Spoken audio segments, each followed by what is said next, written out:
Hello guys, আসসালামু আলাইকুম। আপনারা সবাই কেমন আছেন? আলহামদুলিল্লাহ, এই তো ভালো আছি। সারাদিন কাজ শেষে ভাবলাম যে একটু ঘুরতে যাই। তো ঘুরতে গিয়ে এক দাদির সঙ্গে দেখা হলো। সেই দাদি আবার আমাকে বলল যে কাঁঠাল কিনবি নাকি। তো আমি ভাবলাম যে গাছের টাটকা কাঁঠাল নেওয়া যায়। তো চলে গেলাম তার বাসায়, আর গিয়ে দেখি আমার জন্য কাঁঠালটা আঙিনার মধ্যে রেখে দিয়েছে।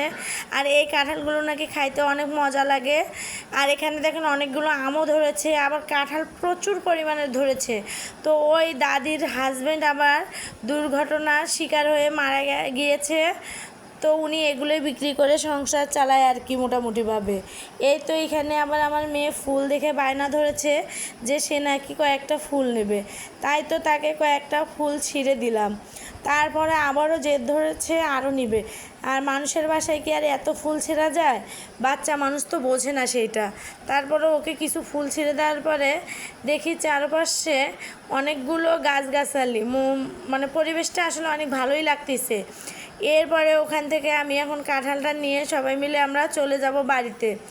আর বাড়িতে যাওয়ার সময় আমাদের ঈদগাহ মাঠটা আপনাদের সঙ্গে শেয়ার করব। আর এখানে হচ্ছে আমাদের ঈদগাহ মাঠটা অনেক বড় এবং অনেক দেখতে সুন্দর। আর এখানে প্রতি বছরে ঈদের জামাত হয়।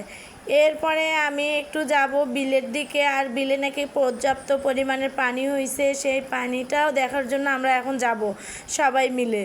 তো এটা হচ্ছে রাস্তা, আর এই রাস্তার সাইডে হচ্ছে বিলটা। আর বিলটা কিন্তু অনেক বড়, হয়তো বা আপনাদেরকে ভিডিওতে পুরোটাই দেখাতে পারবো না। এই তো বিলে অনেক পানি হয়েছে, আবার ছোট মাছও অনেক হয়েছে। তো এত পরিমাণ বৃষ্টি যে বিল তাড়াতাড়ি ভরে গেছে।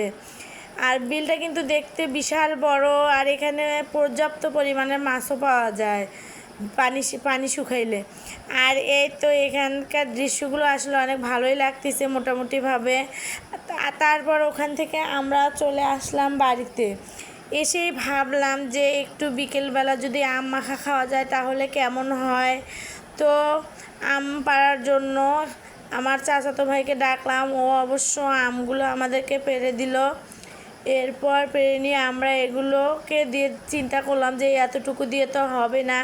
এরপরে আবারও কিছু আম পাড়া হলো। আর এই আমগুলো কিন্তু আষাঢ়ি আম, আর এই আমগুলো আষাঢ় মাসের শেষের দিকেই পাকবে। আর সেখান থেকে কিছু আম পেড়ে নিয়ে আসলাম। আম পেড়ে নিয়ে আসার পরে ভাবলাম যে এখন ঝালাবো। আর আমগুলো তো অনেক কাদা লাগছে, এই জন্য এখন আমগুলো পরিষ্কার করতে হবে। আর আমগুলো এখন আমি বাসার ভিতরে নিয়ে গিয়ে পরিষ্কার করব। তো গাইজ, আজ এ পর্যন্তই। আবারও নতুন কোনো ভিডিও নিয়ে আসবো। সবাই ভালো থাকবে।